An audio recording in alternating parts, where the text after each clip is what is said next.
Mr. Minister, I have a question for you. In your discussions, you have discussed Syria, and after the airstrikes to Syria, French President Macron had made some interesting remarks. He said that Turkey and Russia are now on different fronts after this airstrike. How do you see these remarks? And secondly, he said if there were no increased chemical attacks in eastern Ghouta, I was planning to come to Turkey to meet President Erdogan, Putin, and President of Iran. Was there such a plan? Unfortunately, many of our European friends prefer populism, and they're farther away from the seriousness of the issue. And different countries actually have not confirmed the remarks of the French president. We're expecting him to make remarks that are worthy or that are becoming to a president. Macron said that he wanted to come to Ankara and join the trilateral summit. He talked to our president, and our president called Iranian President Rouhani and Russian President Putin, and Russia said it's okay, he can come and join, and Iran said let's have our trilateral meeting and then we can have another meeting, a trilateral +1 meeting with France. But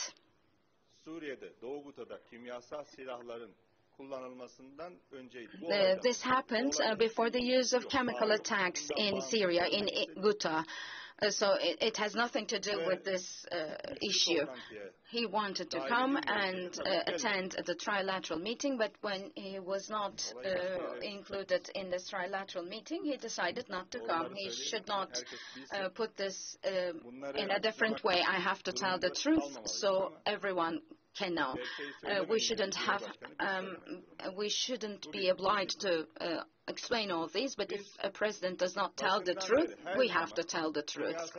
And secondly, from the very beginning, we have always been against chemical weapons and nuclear weapons. And we have been against the use of chemical weapons by the regime since the very beginning. And we've asked the most severe and serious punishment for the regime. And each time, collecting evidence on the ground and transporting such evidence to OPCW, we have supported all these efforts, and we have cooperated with all our allies on the ground, including France. We did not think differently from Iran or France just because of this airstrike. I mean, we were against the use of chemical weapons when the regime used it previously, and the U.S. had an intervention. We have cooperation starting with Astana and Sochi with Iran and Russia, and the only purpose of this cooperation is a ceasefire and also to prevent the use of chemical weapons and to make sure that confidence-building steps are taken so that we can contribute to the political process. And we have had significant attainments from this process, but this process should be crowned by the political process in Geneva. But we always thought differently from the other two countries as regards the regime and the regime's attacks on the ground. We can have differences of opinion, but we would not end our cooperation in other areas. I mean, we are aware of the differences of opinion, but we cooperate in other areas. Or we're not going to give up on being against the use of chemical weapons because we're cooperating in other areas. So you have to see the essence of this issue. Turkey and Russia have been separated the French president said because of France's airstrike to Syria. This is not true. We may have differences of opinion, but our relations with Russia are not as weak as can be severed by the French president. We have strong relations with Russia, but our strong relations with Russia are not an alternative to our relations with NATO or France or USA, and they should not be detrimental to these relations, but we have to have strong relations with all countries. Therefore, such remarks and statements are not actually correct. So I would like to invite him to be more serious. So, Mr. Jens, this is Khadija Omari from TRT Arabic. You quoted yesterday for an Adwal agency that only the international community can't stand by and sit and tolerate the usage of chemical weapons by Assad regime. Don't you believe there's a green light for Assad to use barrel bombs, heavy shells, bomb, and killing more than 500,000 of his people? Thank you so much. Chemical weapons are illegal. Chemical weapons are banned. And I live in Brussels, not far from where chemical weapons were used during the First World War. So 100 years ago, during the First World War in Europe, we saw the barbaric and horrendous effects of the use of chemical weapons. And that's the reason why a few years after the First World War, we had the first international convention banning the use of chemical weapons. And therefore, I strongly believe that it is the responsibility of the whole international community to uphold that ban, to uphold the prohibition of chemical weapons. And therefore, we cannot be silent when chemical weapons are used. We need to react. We need to make sure that those responsible are held to account.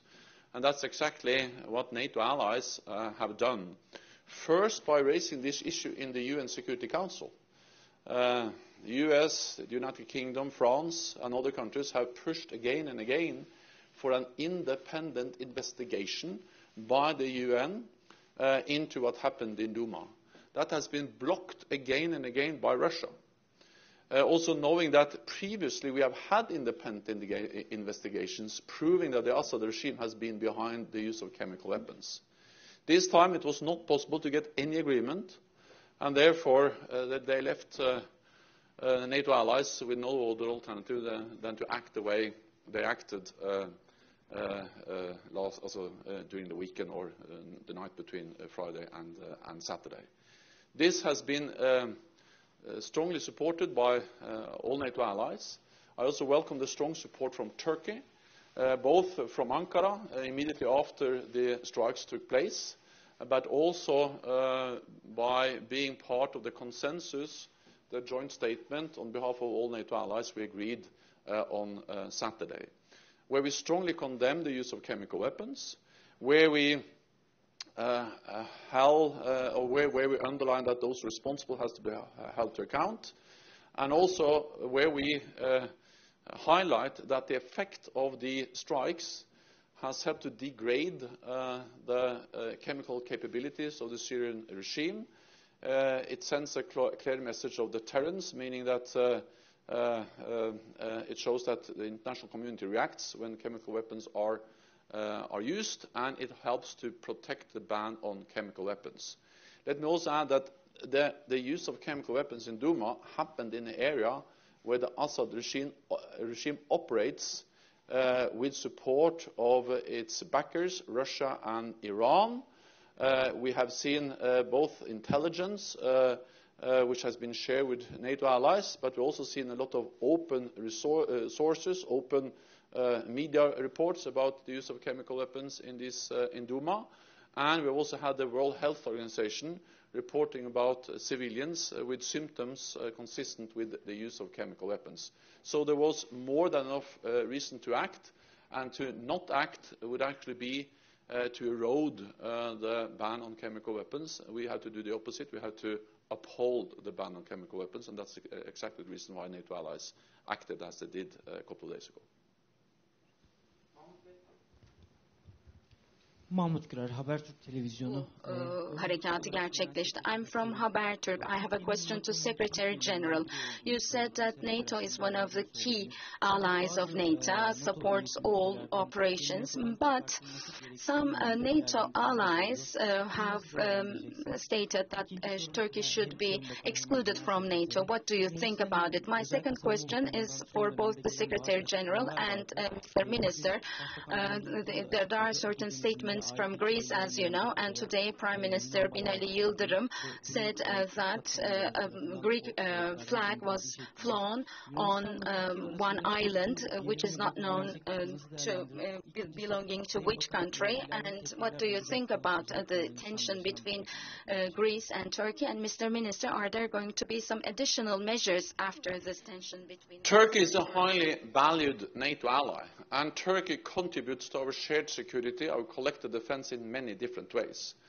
Turkey is important partly because of its geographic location, close to all the turmoil, the violence, Iraq and Syria. And therefore Turkey is in particular important when it comes to fighting terrorism.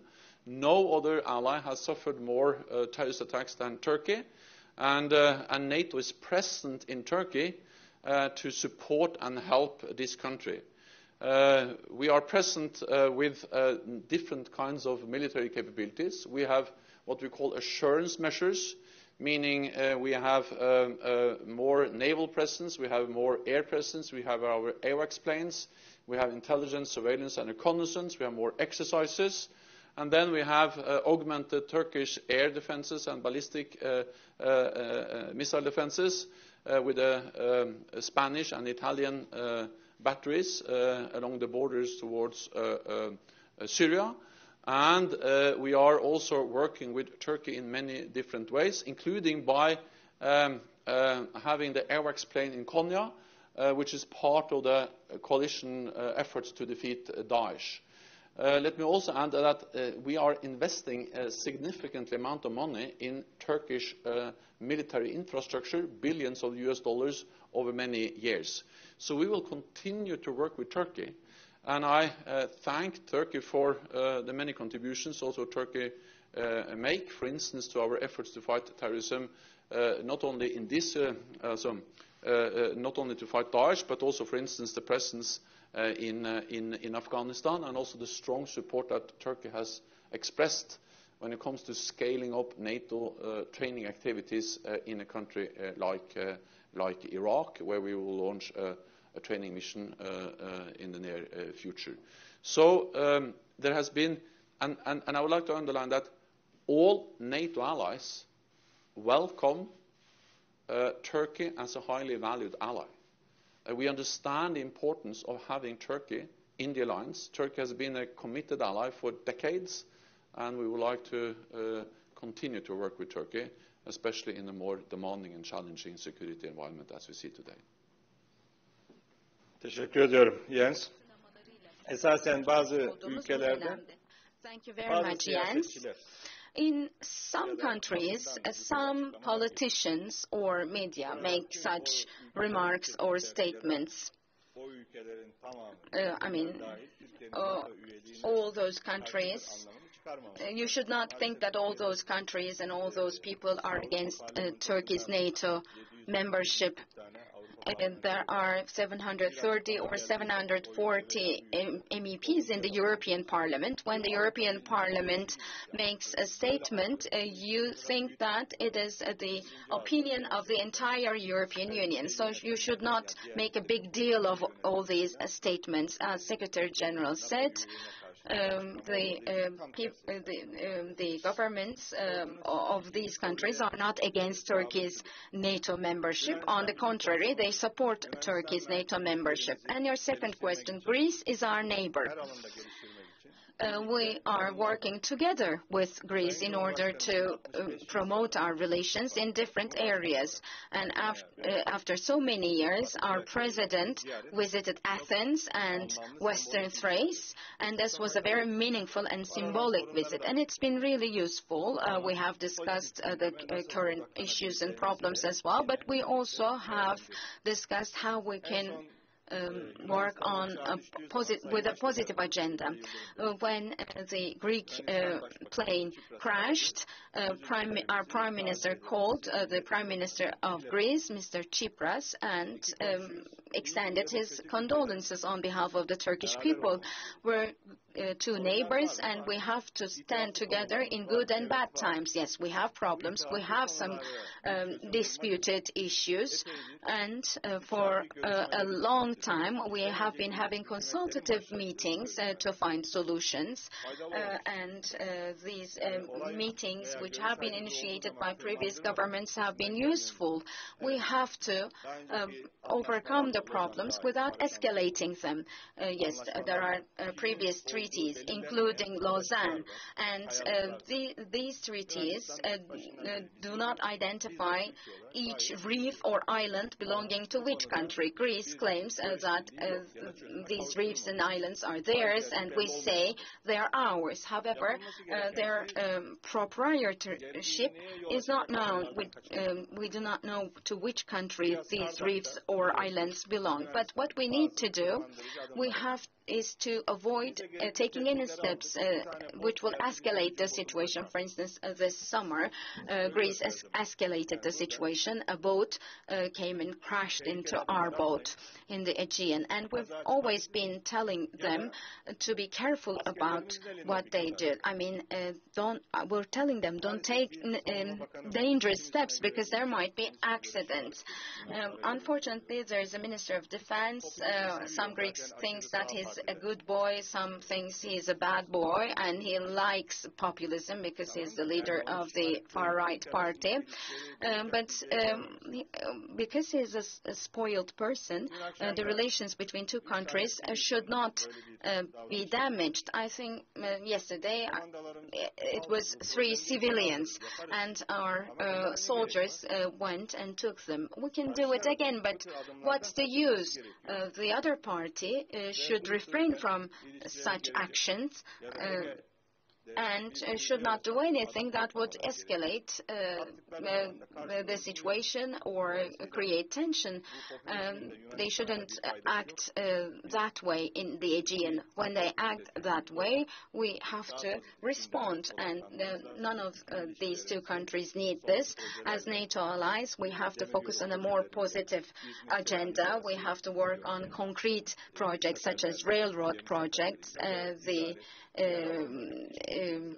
transportation between Izmir and Athens, etc. And we have to prefer to work on issues that would reinforce our cooperation. Çok teşekkürler. Sorum for Foreign Minister Çavusoglu. Turkey has previously, also from the President Mr. Erdogan, asked for a stronger support from NATO for your Operation Olive Branch in Afrin and beyond, which could lead you into a complicated situation with the US. Do you believe and do you feel that you have gotten today from Mr. Stoltenberg strong support, the kind that you were asking for? Çok teşekkür ediyorum. İstediğiniz, talep ettiğiniz türde bir destek vereceğini söyledi mi? Thank you very much.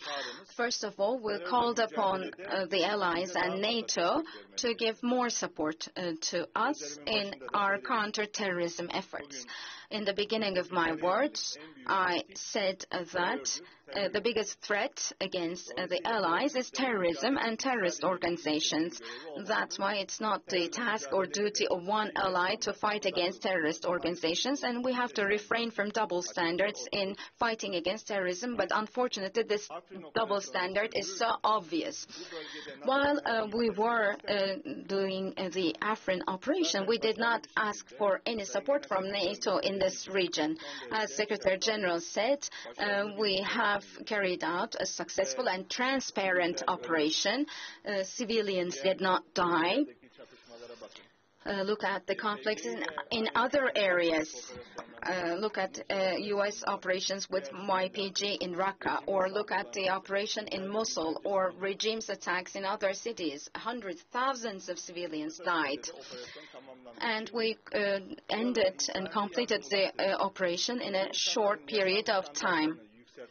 to make sure that humanitarian aid is transported to those areas, to make sure that the quality of living is improved. We have to cooperate. We have to cooperate with all NATO allies.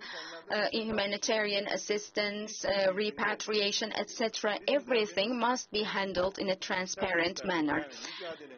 So our fight is against terrorists. The objective of this operation was the terrorists. As regards Manbij and other areas, we have reached an understanding with the U.S. We said this previously. Now we have a draft roadmap. When the new Secretary of State takes the office, and when the foreign ministers approve this, then we will start implementation. So we will decide together with USA who will be responsible of security in Manbij, and according to this roadmap. And when this model becomes successful, this will set an example to other areas as well. This is briefly what this process will be like. Of course, there are details, but I can share the details after this roadmap is approved. So if this roadmap is implemented, there is no problem.